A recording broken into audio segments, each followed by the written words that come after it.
Good morning, 8th class. Today we are going to start chapter 16, quadrilateral.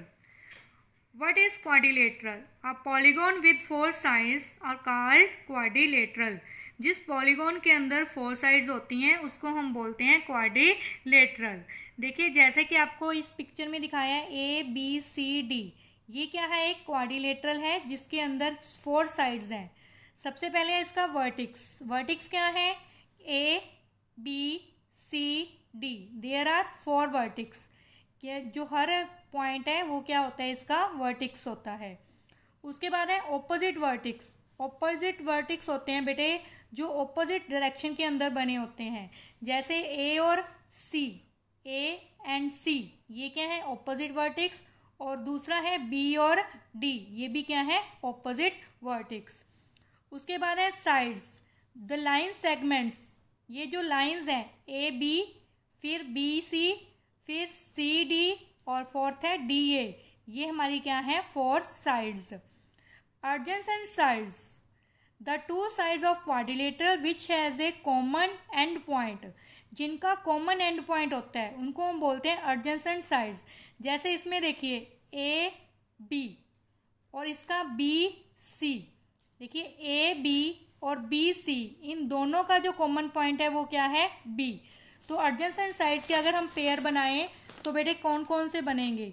देखिए AB और BC, फिर BC and CD, उसके बाद CDDA. तो हर टू पॉइंट्स देखिए AB, BC, फिर BC और CD, इनका कॉमन है C. फिर CD और DA, इनका कॉमन पॉइंट है D.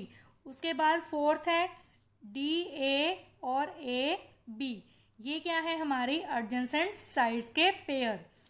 उसके बाद होती है ऑपोजिट साइड्स होती हैं जो आमने और सामने. जैसे AB और CD, ऑपोजिट साइड्स के कौन कौन से पेयर हैं? AB and CD. और दूसरा है BC एंड DA. देखिए AB और CD, ठीक है, BC और DA, ये है opposite sides. Angle, there are four angles. Angle A, angle B, angle C and angle D. उसके बाद आते हैं एडजेसेंट एंगल्स. एडजेसेंट भी ऐसे हो गए जो एक ही पॉइंट पे बनते हैं, एक ही लाइन पे बनते हैं. जैसे A और B क्या है? Adjacent angle. B और C, ये भी क्या है? एडजेसेंट. C और D, ये भी क्या है? एडजेसेंट. और D और A. दोबारा से देखिए कौन कौन से पेयर बनते हैं. Angle A, angle B, first pair. फिर एंगल B, एंगल C. फिर उसके बाद एंगल C, एंगल D, फिर एंगल D और angle A.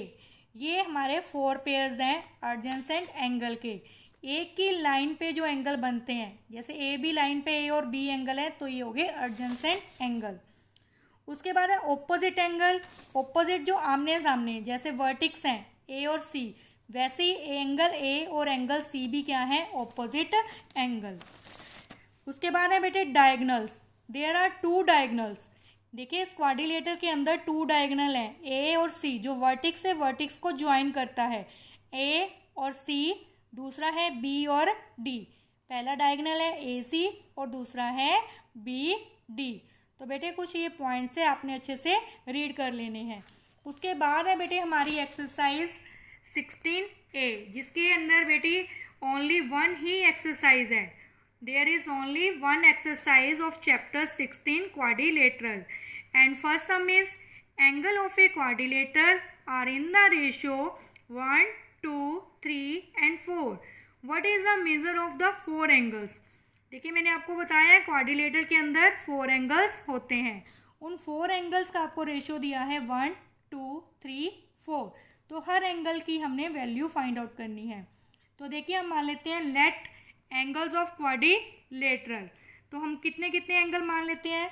1x, 2x, 3x and 4x. कौन कौन से एंगल मान लेते हैं हम? 1x, 2x, 3x and 4x. तो बेटे हम एंगल्स मान लेते हैं. हमारे फोर एंगल्स हैं 1x, 2x, 3x and 4x. अब सम ऑफ फोर एंगल्स, हम जानते हैं कि क्वाड्रिलेटरल के अंदर 4 एंगल्स का जो प्लस होता है वो 360 है। तो आप इन सभी एंगल्स को प्लस कर देंगे, 1 2 3 and 4। There is only 10x, इन सबका प्लस कितना आ गया 10x इज इक्वल टू 360। तो x की वैल्यू निकालने के 360 को 10 से डिवाइड करोगे 36। तो फर्स्ट एंगल 1x था, 1 इंटू 36।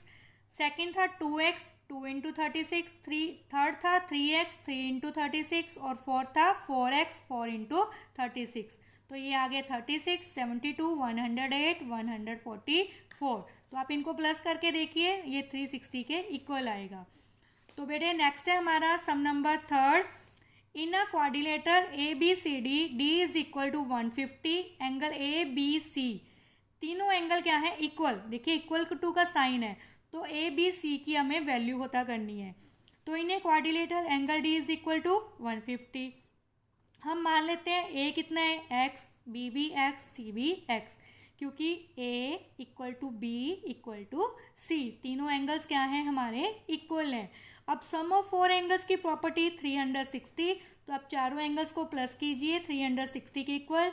देखिए x x x कितने हो गए 3x, तो 360 में से 150 लेस कर दो पहले 210, फिर हम 3 से क्या करेंगे डिवाइड 70। इट्स मीन A भी 70, B भी 70 एंड C भी 70। उसके बाद है बेटे सम नंबर 5th और 6th। ये सम बेटे आपको खुद से ट्राई करने हैं, ये उनसे रिलेटेड हैं जो आपने किए हैं। इसमें रेशियो दिया है और इसके अंदर आपको बेटे 2 एंगल्स दिए हैं 80 और other angles are equal. What is the measure of each of these 2 angles. तो बेटे 2 एंगल्स आपको दिए हैं 80 डिग्री के और 2 एंगल्स क्या है आपके इक्वल। तो इक्वल का मतलब x है x, 2 angles, 1 angle 80, second angle भी 80 और third angle x, fourth angle भी x। तो आप इन चारों को प्लस करके 360 के इक्वल कर दीजिए और एंगल्स की वैल्यू फाइंड आउट कर लीजिए। सेकेंड सम है बेटे आपने बुक के ऊपर ही करना है, सेकेंड सम बुक पे ऊपर ही करना है। तो आपने बताना है इन quadrilateral which of them have their diagonal bisecting each other, कि किस किस के जो डायगनल हैं एक दूसरे को बाइसेक्ट करते हैं। तो rhombus, square, rectangle and parallelogram, इन चारों के ही जो डायगनल होते हैं वो एक दूसरे को बाइसेक्ट करते हैं, मतलब इक्वल पार्ट्स में डिवाइड करते हैं। Which of them have their diagonal perpendicular to each other. Perpendicular means जब डायगनल आपस में कटते हैं तो वो 90 डिग्री का एंगल बनाते हैं। तो वो कौन कौन सी फिगर है, रोम्बस एंड स्क्वायर। स्क्वायर के डायगनल और रोम्बस के डायगनल जहाँ पे बाइसेक्ट करते हैं एक दूसरे को काटते हैं वो 90 डिग्री का एंगल बनाते हैं। थर्ड है विच of them have equal diagonal. Diagonal किसके इक्वल होते हैं, स्क्वायर एंड रेक्टेंगल। स्क्वायर और रेक्टेंगल के डायगनल क्या होते हैं आपस में इक्वल होते हैं। तो बेटे इसी के साथ जो हमारी एक्सरसाइज है वो कंप्लीट हो गई है। ये देखिए ये ओनली 1 ही एक्सरसाइज है, इसको आपने फेयर नोटबुक पर अच्छे से कंप्लीट कर लेना है। और सेकंड जो सम है ओनली आपने बुक के ऊपर ही राइट करना है। Thank you student.